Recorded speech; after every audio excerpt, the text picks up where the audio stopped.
Welcome to RBC sir. Thank you.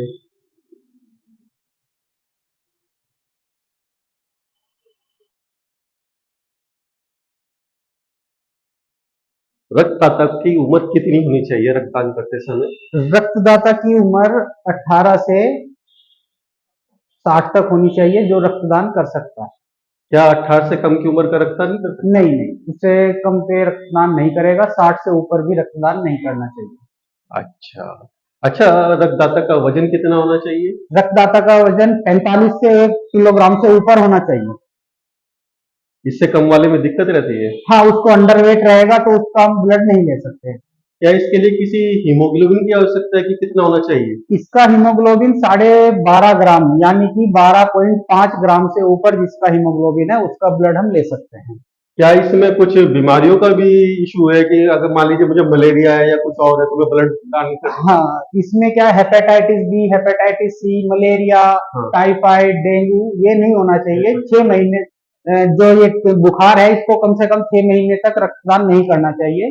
HIV है, hepatitis B है, hepatitis C है, VDRL है, इनको कभी भी ब्लड नहीं देना चाहिए। अच्छा, एक मेरे मित्र ने अभी टैटू बनवाया है 2-3 दिन पहले ही, वो ब्लड दान करना चाह रहा है, क्या वो कर सकता है? अगर उसने जो टैटू है उसका 6 महीने पहले बनवाया है तो वो रक्तदान कर सकता है। उससे पहले नहीं कर उससे पाएगा? पहले नहीं करना चाहिए। अच्छा, पुरुष को कितने दिन में करना चाहिए? जो मेल डोनर है वो 90 दिन और जो फीमेल डोनर है वो 120 डेज के बाद दोबारा रक्तदान कर सकते हैं।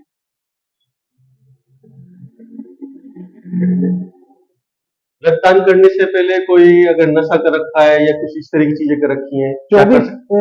कम से कम 24 घंटे पहले तक ड्रिंक नहीं करनी चाहिए और डोनेशन के बाद भी 1 दिन तक ड्रिंक स्मोकिंग नहीं करनी चाहिए और वर्कआउट उस हाथ से जिससे हमने डोनेशन कराया है उससे हैवी काम कोई करना नहीं चाहिए कम से कम 24 घंटे तक।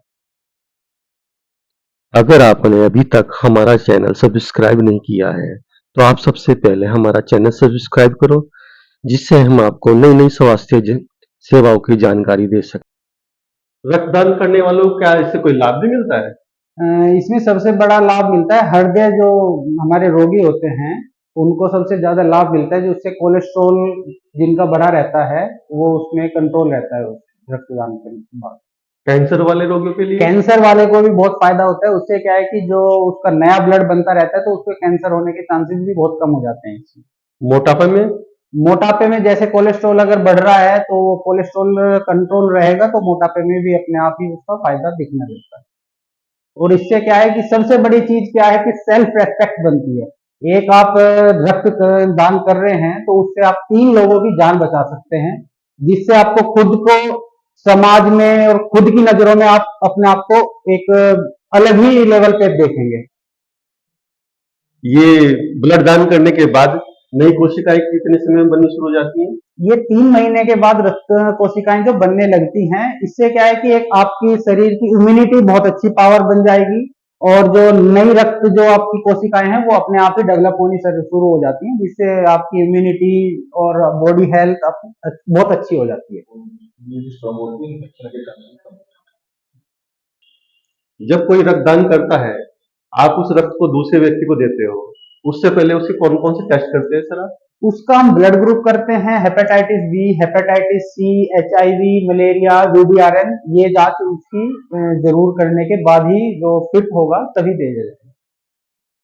योगेश जी, आपने आज रक्तदान किया तो आपको कोई परेशानी महसूस हो रही है? वैसे सर ब्लड डोनेशन के लिए मैं पहले से ही अवेयरनेस है और मैं क्वार्टरली या फिर रिक्वायरमेंट के अकॉर्डिंग जब भी डिमांड आती है करता रहता हूँ।